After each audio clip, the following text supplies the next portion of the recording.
quiero señalar primero, antes que nada, que más que fotógrafo, yo soy escritor. Eso es importante señalarlo. Para mí, el factor decisivo en mi infancia fue ser hijo de escritor. Ser hijo de escritor es un problema y una ventaja formidable en la vida.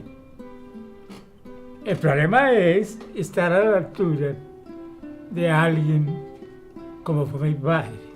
La ventaja es que el discurso, ya sea el discurso literario, el discurso poético, incluso el discurso musical, tienen que estar juntos con una imagen escrita o gráfica, para mí.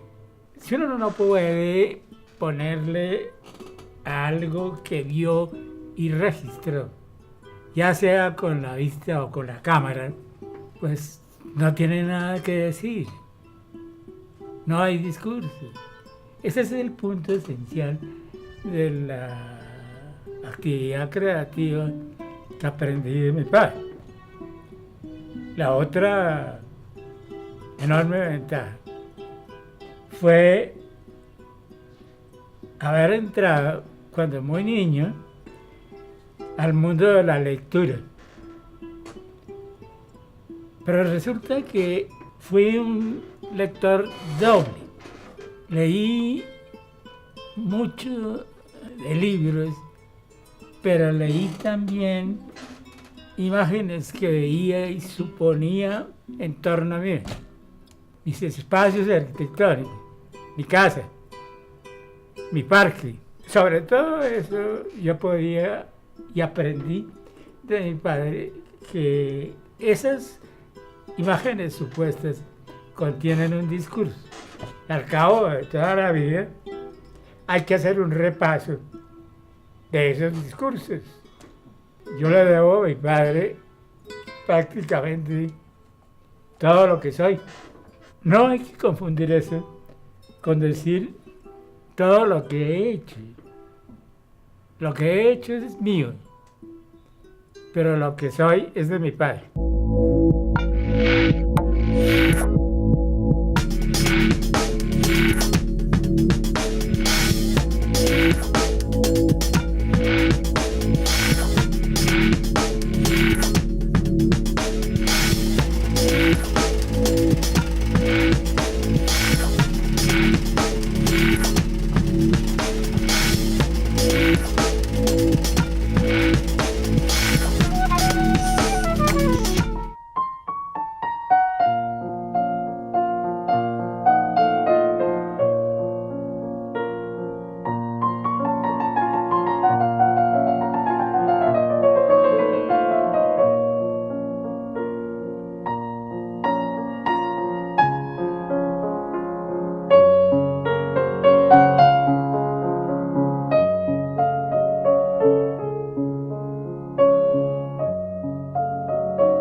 Yo viví aquí 2,5 o 3 años iniciales de existencia. El apartamento de mis padres era en el segundo piso, subiendo la calle, pero se entraba por la esquina. Ahí vivimos hasta el año 47.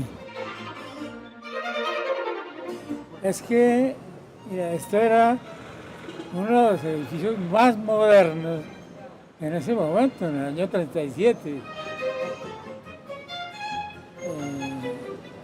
Entonces, Urigar, la firma de Urigar, Uribe y García Álvarez, que eran ingenieros constructores.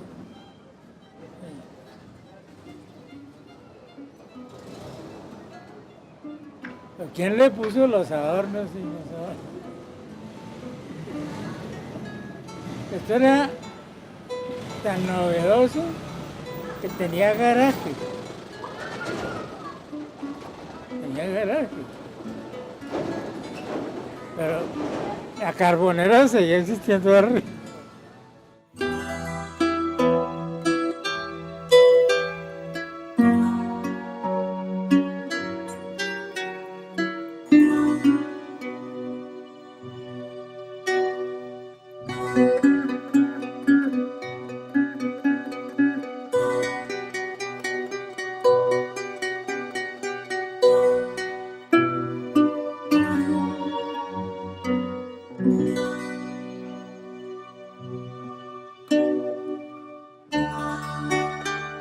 Yo creo que es la misma formación del hogar, porque obviamente mi papá era escritor, crítico, pero toda su formación estética lo lleva a la pintura, lo lleva al cine, lo lleva obviamente a la literatura, al teatro, etcétera, ¿no? Y eso es una cosa que en mi casa era el pan de cada día. Los amigos de mi padre, al cual nosotros siempre estábamos nosotros nunca nos dijeron quite chino. No, siempre estábamos en la conversación de todos, y en eso había de todo: pintores, escritores, poetas, políticos, etcétera, ¿no? En todas las exposiciones de fotografías que he hecho, siempre las fotos tienen un pie de página, llamémoslo así, con una frase citando un autor, citando la literatura. Tengo el álbum que él mismo hizo desde el año 46, de fotos con una camarita, me imagino, de cajón de esa época, ¿no? Yo no me acuerdo muy bien, pero... Y hizo fotos de Cartagena, hizo fotos de Bogotá.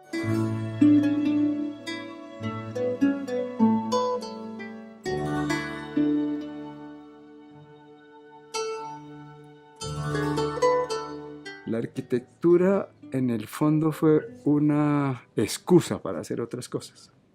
Yo lo veo un poco así. La restauración significa un trabajo intelectual distinto de la arquitectura en sí.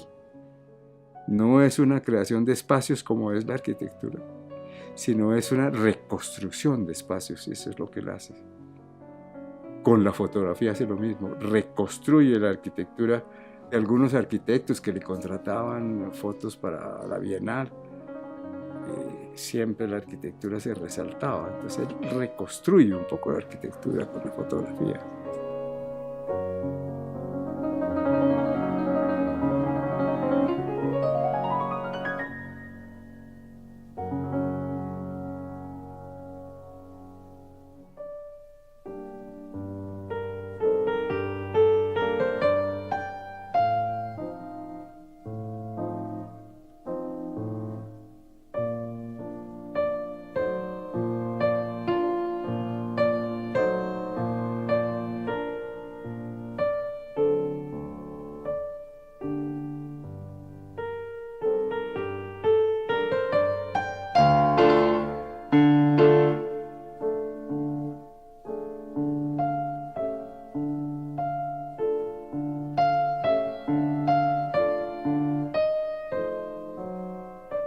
Que mi abuela me traía aquí a misa, que ella era de la cofradía femenina de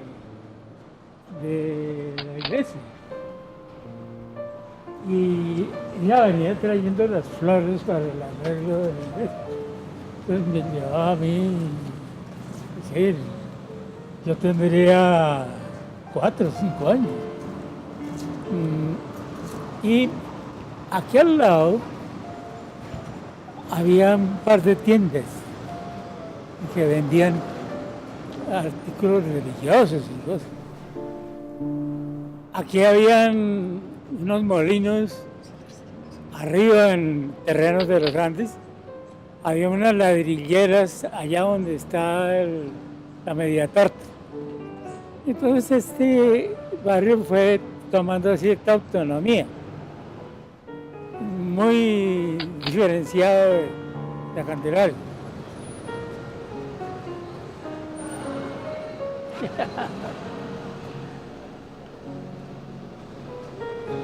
Es una belleza. No se sabe qué es más bonito aquí.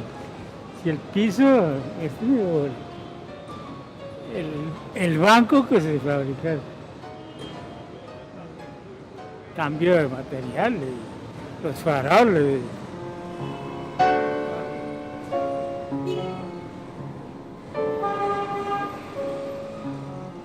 Ya lo único que falta es tumbar la iglesia y hacer otro edificio. Imagino que es el destino de la ciudad. Uno puede estar de acuerdo o no. La lástima y lo tremendo es cuando uno vivió lo que había antes. Si uno llega ahora de joven y esto, no le importa. Ni siquiera tiene que entenderlo. No tiene que discutir con nada. Estos son hechos cumplidos. La ciudad crece como puede, donde puede. Al paso del billete y de la finca raíz. Eso, como dice el gran pensador francés René Descartes, la escogencia del oficio es la cosa más importante para el hombre. Pero con frecuencia el azar decide qué le va a pasar. Me fui a donde podía desarrollar lo que más me interesaba: crear imágenes. No bastaba con que escribiera imágenes, quería dibujarlas también y darle un sentido a esas imágenes. De ahí la inclinación a la arquitectura. Pero antes que arquitecto, yo fui escritor. Y el orden de cosas sigue siendo ese. Me preguntan si yo soy un escritor de fotografía. ¿Eh? Sí, así es. Y soy también un fotógrafo de palabras. Escribir con la cámara no es esencialmente diferente de escribir con un lapicero, un bolígrafo. Pero entonces, escribir fotografías, ¿cómo es? Para mí era trabajar con una cámara de las de fotografía analógica. Yo aprendí a controlar todos los elementos compositivos de una imagen, los tonos, los contrastes, grano de la imagen, tal como pasa cuando escribo a mano, que uno quita, pone, rehace o borra o elimina y termina con un producto final que tiene también esas dos etapas. Muchas veces una buena idea literaria o poética, lo que sea, ocurre mucho tiempo antes de que el escritor tome lápiz y escriba las palabras.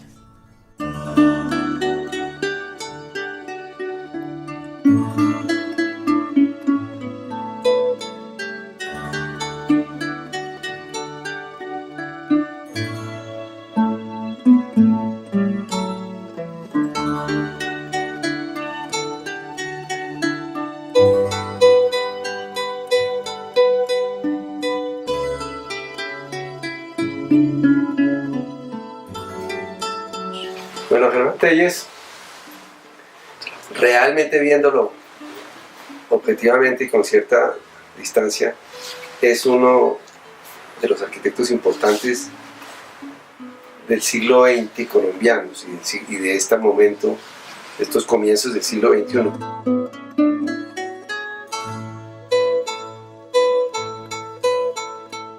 Lo que es más interesante de Germán Telles es que combina con muchísima inteligencia la capacidad de ser un intelectual, la capacidad de saber escribir y expresarse muy bien, heredada seguramente de su padre, Hernando Telles, que fue un importantísimo intelectual colombiano y escritor y columnista, con la habilidad, digamos, plástica, o con la capacidad de entendimiento de lo plástico que se refleja en sus trabajos de fotografía.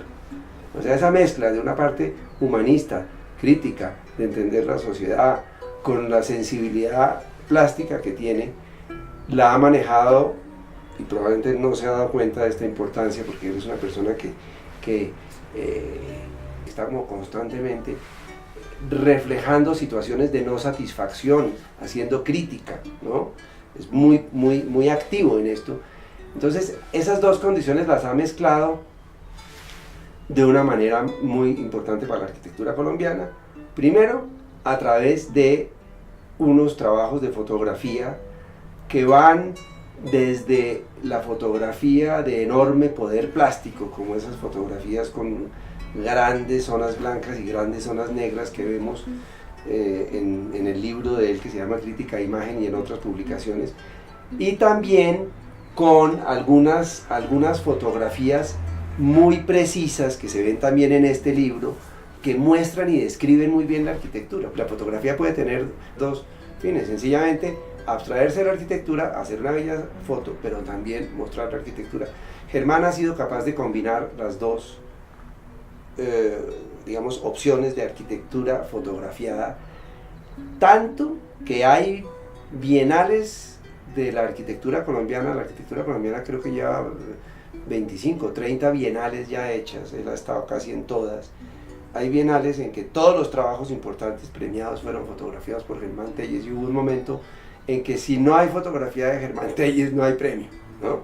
Era más o menos un axioma. Una de las fotos más importantes que yo tengo de Germán Telles es esta, que es una foto en 1960 aproximadamente para un mural, y es la Plaza de Bolívar con el proyecto, el importantísimo proyecto de Fernando Martínez. Pero es interesante ver aquí pues la vestimenta de la gente, cómo se ha modificado, los diversos carros que vemos, ¿no? Y una zona de cerros, ¿no? Es una foto que tiene mucho misterio. Me parece que es una foto excelente y muy importante para la historia de Bogotá.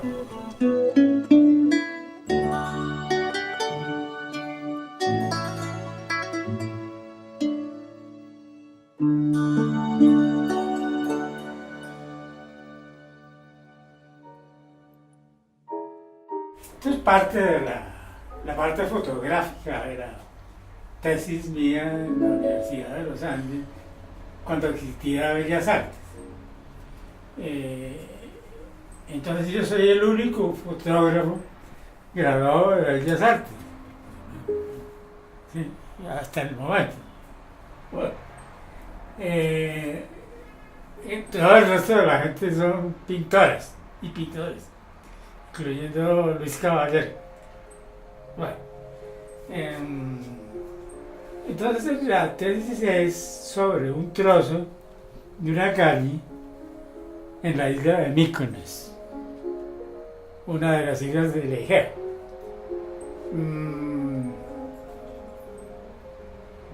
Vista sistemáticamente. Es decir, en este sentido, son parejas de fotos tomadas desde el mismo lugar, en un sentido y 180 grados en el otro. Eso da un recorrido de la calle, primero yendo hasta acá y luego regresando. O sea que cada pareja es el mismo lugar, de espaldas y de frente.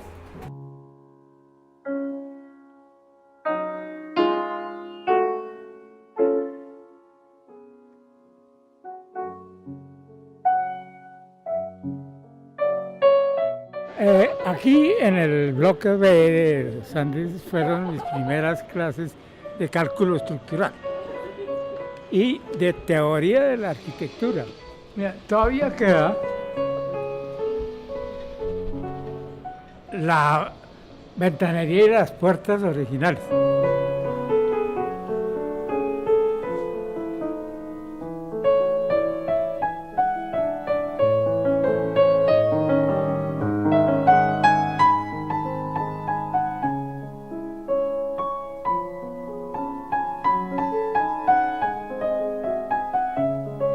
Este es el bloque A, que es uno de los edificios que hicieron para el convento de las monjas de la Presentación, que se ocupaban de la cárcel de mujeres.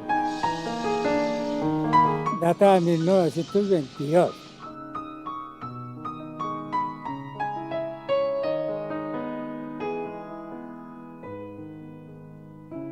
Mira, aquí sin mostrar el cerramiento de la obra, esta es la entrada al Campito de San José.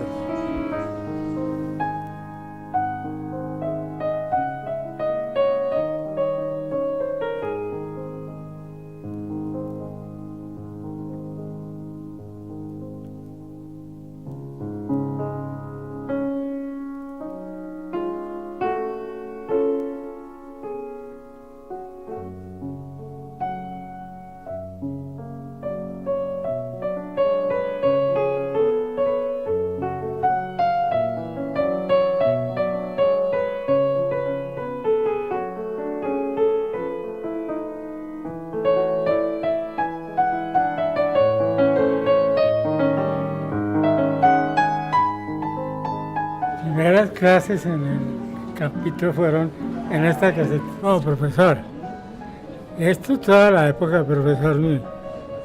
Sí, yo tenía mi oficina en el segundo piso de este bloque.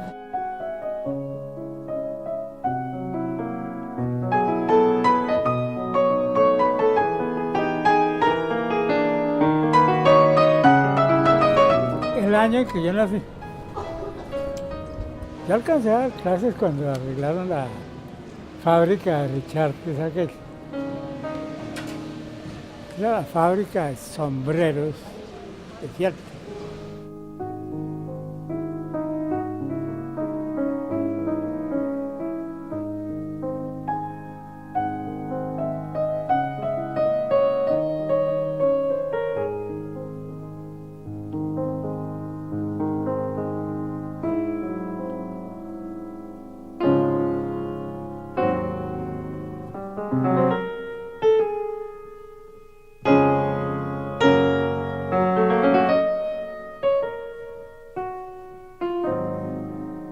Yo me acuerdo cuando tú me traías de chiquita y corríamos por estos corredores.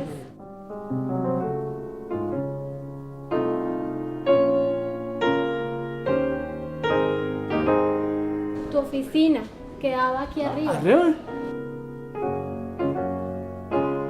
Mi primera oficina del Centro de Investigaciones Estéticas, cuando arreglamos este edificio, que fue el primero que se reparó en 1965.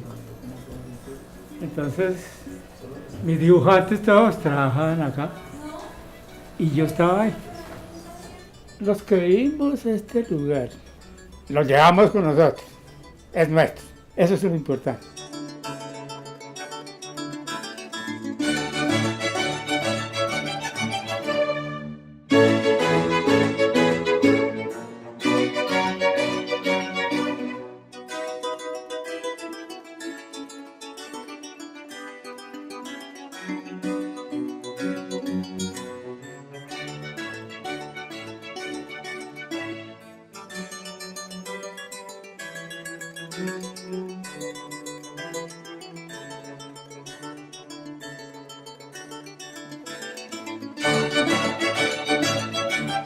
Los recuerdos vienen ahora a mi memoria y es ver a un hombre incansable, muy trabajador en su oficio de fotógrafo en ese momento fuerte, eran los años 60, estaba recogiendo mucha fotografía de muchos lugares, no solamente en Bogotá, el crecimiento en Bogotá de edificios, de conjuntos de apartamentos, que era la novedad en los 60.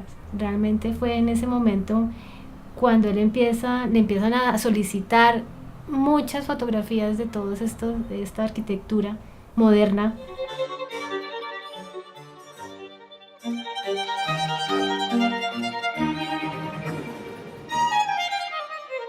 Yo aprendí a conocer a mi padre a través de la fotografía.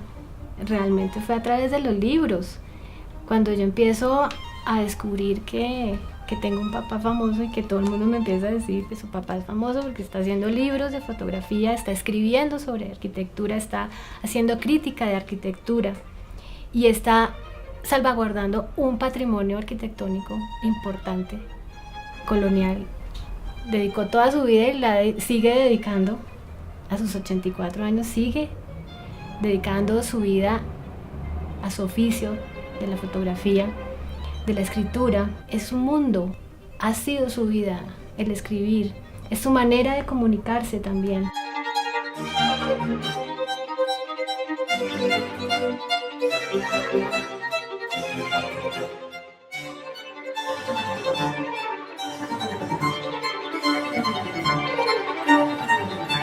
Yo he tenido admiraciones fotográficas muy variadas. La primera y más importante fue la de Eugenio Atzet, la fotografía que tenemos aquí de Atzet, que es parisiense del siglo XIX. También francés y de comienzos del siglo sería Jacques-Henri Lartigue. Lartigue fue alguien que comenzó haciendo unas fotografías sorprendentes, completamente aparte de la convención usual de la época. Margaret Bourke White es mi gran admiración entre las fotógrafas mujeres. Ella comenzó haciendo fotografía de arquitectura con Charles Sheeler, que fue el padre de la fotografía arquitectónica en Nueva York, con cámaras enormes y todas. Para mí ha sido muy importante Walker Evans, el gran pintor de la realidad social, política norteamericana de los años 20 y 30. Además de un retratista extraordinario. También para mí ha sido muy importante la obra, eso es reportería de guerra, Agustín Casasola, mexicano.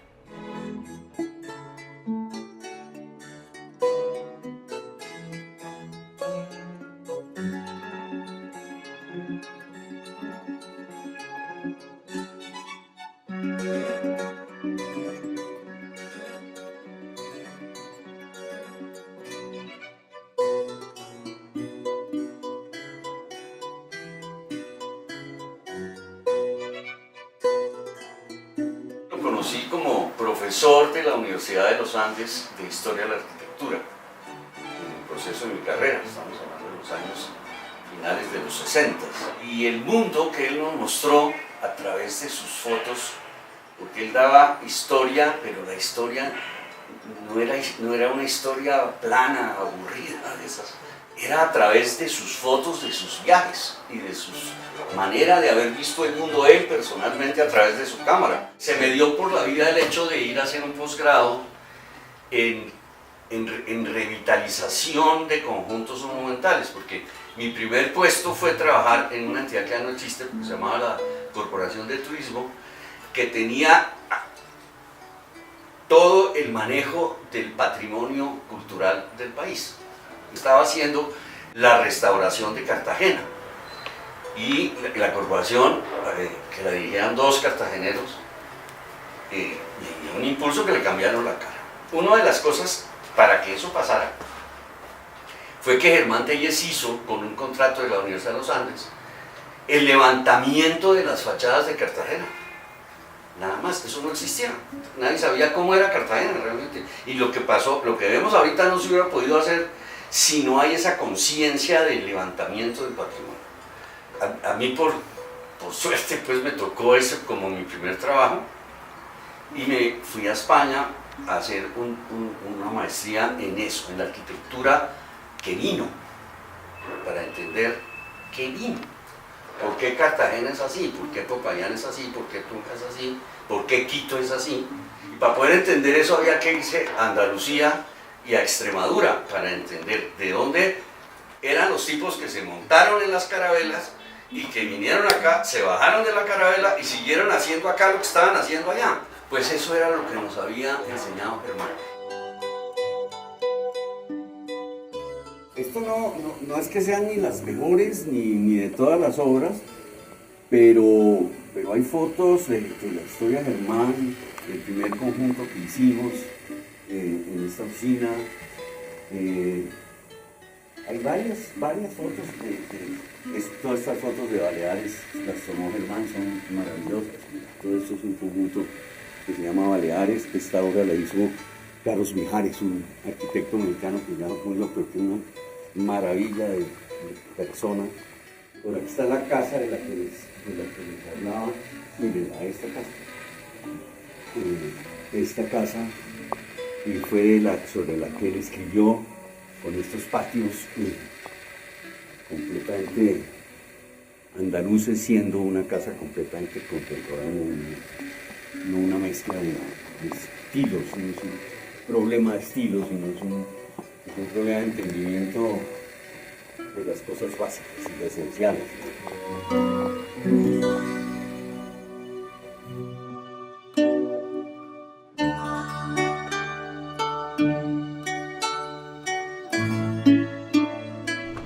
Gran pensador francés, Voltaire, escribió alguna vez que si Dios no existiera, sería necesario inventarlo. A tal punto le parecía estupenda la idea de Dios. Pero Voltaire estaba señalando a su manera el problema filosófico de aceptar como parte de la propia existencia la idea de Dios. A mí me parece que tienen razón los sabios como Hawking, inglés, y sus compañeros de ciencia final, cuando estiman que para explicar el universo, para explicar todo, no es necesaria la idea de Dios. A mí me parece una posición eminentemente realista y lo suficientemente cientifista para establecer un rumbo en las ideas y en la vida de cada quien.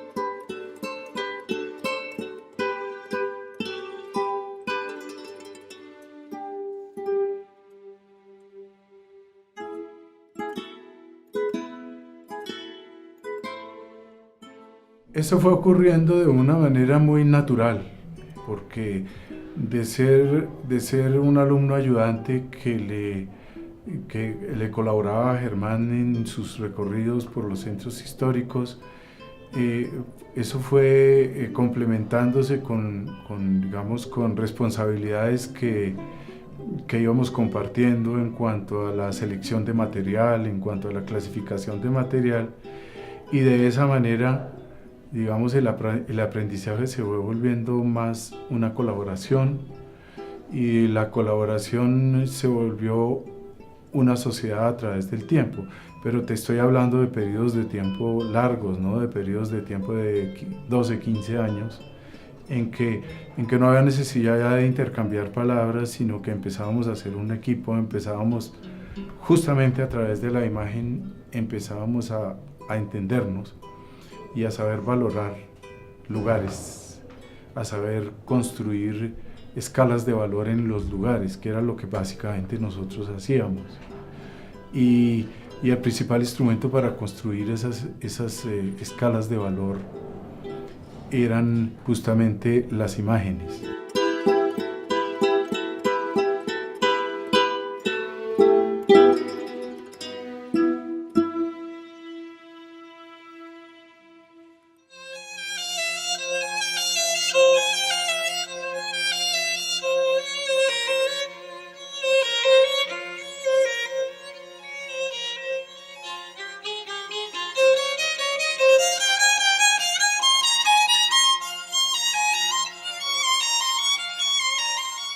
Nosotros hacíamos trabajos de valoración de centros históricos y esas escalas de valor son muy difíciles de construir porque no se construyen, digamos, técnicamente o mecánicamente, sino se construyen a través de un intercambio emocional más que todo.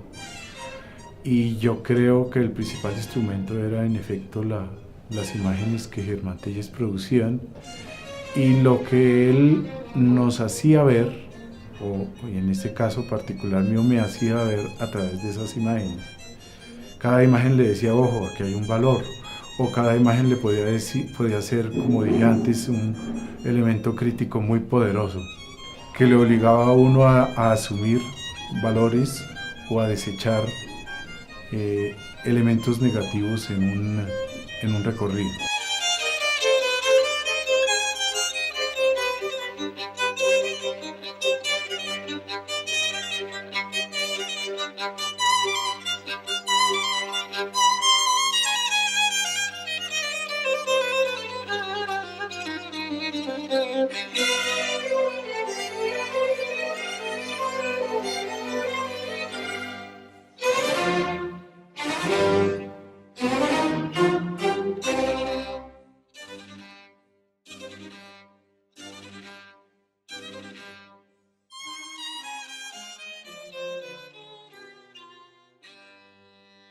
Yo le tengo mucha envidia a los poetas, porque los poetas se pueden dar libertades que los escritores de prosa o los fotógrafos no tenemos. Pueden sintetizar cosas que para nosotros son prácticamente imposibles. El problema con los poetas también es que nos parecemos mucho en el enfoque de las cosas. A un arquitecto le encargan algo muy prosaico, un edificio de oficinas, una casa de familia. Y el sueño del arquitecto ha sido siempre poetizar ese encargo, ponerle algo, hacer un verso de lo que no lo produce, donde no lo hay. Esta casa, como muchas otras de toda la arquitectura del mundo, son una materialización del sueño que hemos tenido todos los arquitectos, que es hacer la propia casa, el propio paraíso. A un cliente cualquiera le vendemos la idea de que su casa sea así, con este elemento gracioso o fantasioso. Y a veces el cliente dice, ¿yo para qué quiero esto así redondo? Eso no me sirve. Ahí estaba la poesía. Porque la poesía no sirve para nada.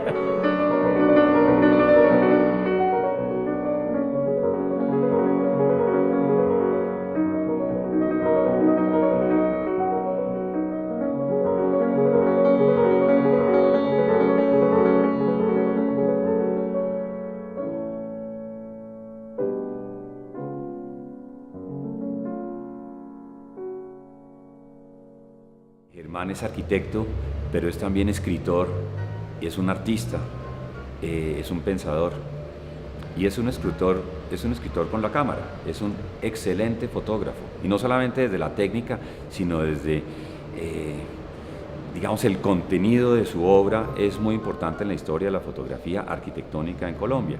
Germán es un artista de la fotografía, entonces en cada foto arquitectónica de Germán hay un mensaje, un contenido, nos conmueve una fotografía arquitectónica.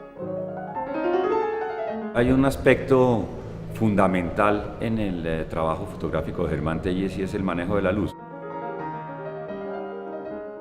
Para los fotógrafos, pues la luz es fundamental, pero en Germán particularmente, él lo ha estudiado y lo ha estudiado desde la etimología misma del término. Él habla que él escribe con la pluma, que ahora escribe con el computador, pero que siempre ha escrito con la cámara. Es quizás desde los años 50 y 60 uno de los más interesados en entender nuestras raíces arquitectónicas.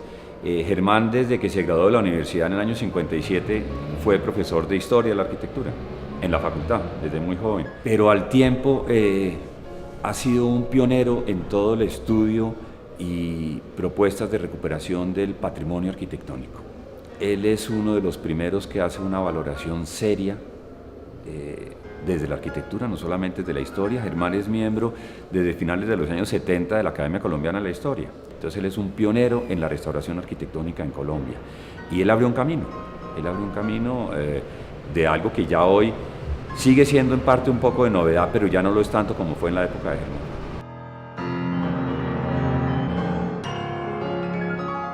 Creo que San Agustín en Bogotá, la iglesia, es un ejemplo diciente de esa integralidad del trabajo de Germán Telles. Porque Germán, con la comunidad agustiniana, hace el estudio histórico, restaura la iglesia y escribe el libro. Entonces, digamos que queda muy completo y en el libro está consignado todo lo que Germán hizo, que es desde la propuesta, desde el estudio, y no la historia de la arquitectura, sino la historia de ese edificio en la historia. La fachada general de la iglesia, pues, era pañetada en cal blanca. En el año 46-47, cuando había esa manía nacional espantosa de romper pañetes coloniales, no sé para qué, para dejar a los edificios, como quien dice, con la carne viva al aire. Entonces se ordenó la destrucción del pañete, porque lo único que era aparente era el zócalo de piedra y la portada misma. Todo lo demás era como la carne.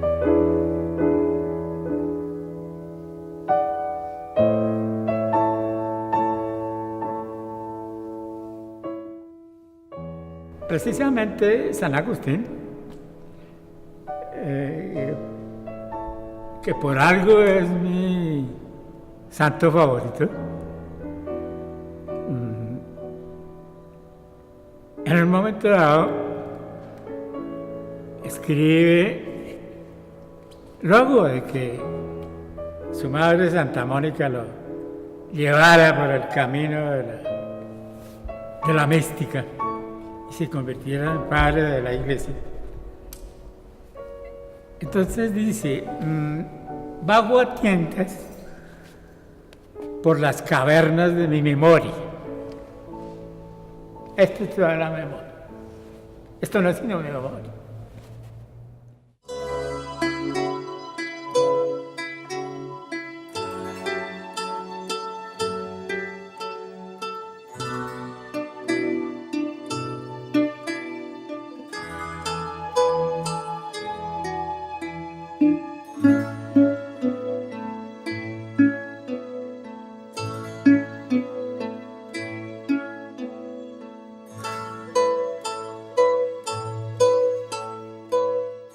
Yo diría que la dimensión de traspaso de padre a hijo de ciertos elementos de su vida, de su existencia, tienen una dimensión fundamentalmente intelectual. Al menos ese es el caso mío con mi padre. Una relación construida fundamentalmente sobre una colaboración muy en el plano del trabajo fotográfico, del trabajo de arquitectura, del trabajo en relación con las cosas que él construyó y ha construido, digamos, en términos intelectuales, en términos culturales.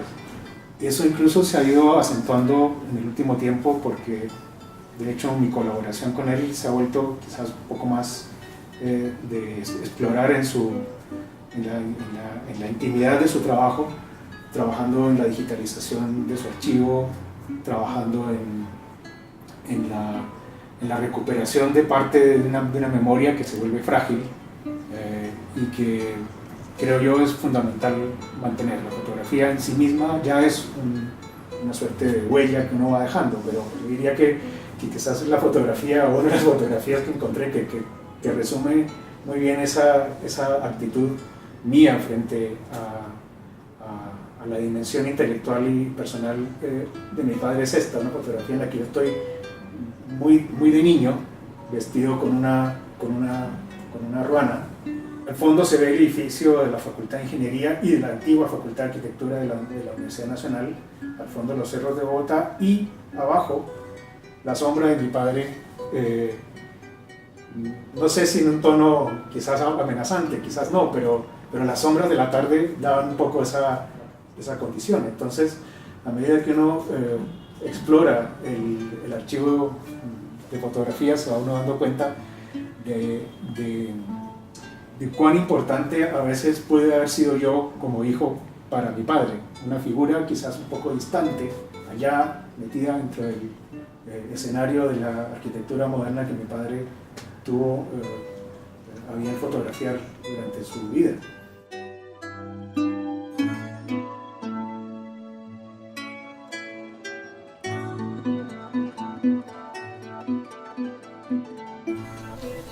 Mucha gente me conoce como fotógrafo de arquitectura y eso a veces me molesta.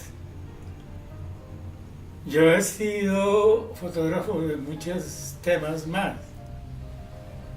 solo que de la fotografía me ha perseguido como una sombra toda mi vida.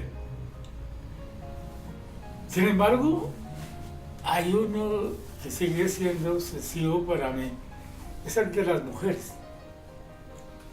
El gran poeta inglés Swinburne decía que a las mujeres, quiera Dios que podamos caer en sus brazos, sin caer también en sus manos. Es que la omnipresencia de los gatos no tiene para mí rival sino la de las mujeres. Son tan pervasivas la una como la otra. Es posible ver todos los días, en todos los lugares, posibilidades de imagen en la cual existen las mujeres. Me gusta contraponer dos imágenes de mujeres. Una, esta, arriba, tomada con la luz ambiente en una reunión de acción comunal cerca al pueblo de Nausa, en Boyacá. Esos rostros son para mí tan pervasivos que a veces me sueño con ellos. Y por contraposición de imágenes, las niñas dormidas con el cansancio extremo de recorrido del museo, en el Museo del Aire y del Espacio en Washington. Habría que volver a la propia historia para que la historia de las mujeres quede en su lugar. Las mujeres son una imagen interminable y en gran medida inexplicable. Me gusta que sean inexplicables. un personaje de algún cuento del humorista americano James Thurber le pregunta a su amiga: dime, Olga, ¿tú para qué quieres ser enigmática?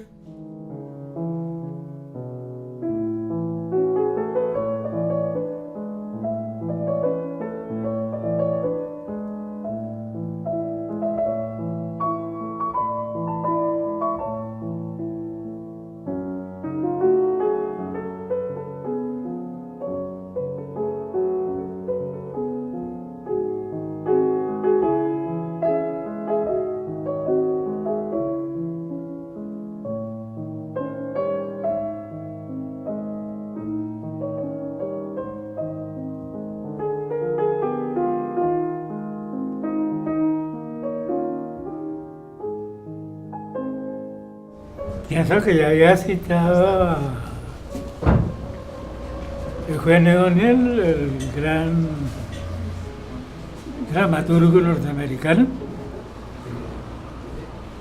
en el sentido de que él creía que no existe ni el presente ni el futuro, solo el pasado, que vuelve una y otra vez.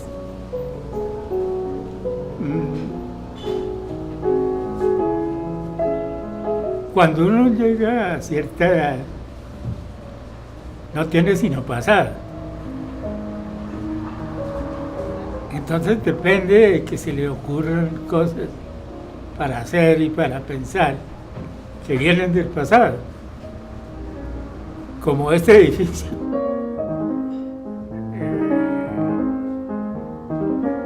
Lo del presente no me dice nada. Quizás si viviera otros 100 años llegaría a una cierta reconciliación con lo que se hace hoy en día en las ciudades. Pero como no dispongo de ese tiempo, ya no me preocupa el problema.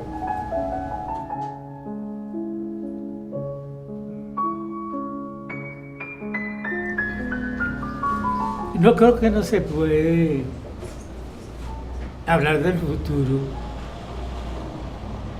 cuando no hay futuro. Las imágenes, en cambio, no sobreviven, duran más que nosotros. Nos vamos con nuestros recuerdos, pero dejamos las impresiones. Las impresiones son, en general, imágenes. A veces la palabra escrita ayuda, pero entonces podemos decir que se trata de imágenes escritas. En el caso mío, imágenes escritas con luz.